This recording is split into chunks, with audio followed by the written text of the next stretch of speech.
श्रीअंगरे बोला विभूति पाउस गलारे सर्पर हार जटा परे गंगा अर्धचंद्र रखी बाबा साजी छंती बर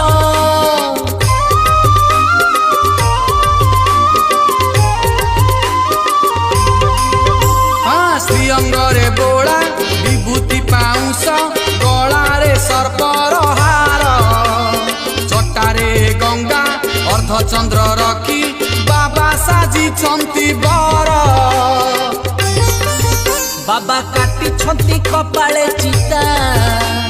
कांधे तांको लंबा पईता पिंधी छंती मुरुग छाल बेश तांको जगत जीता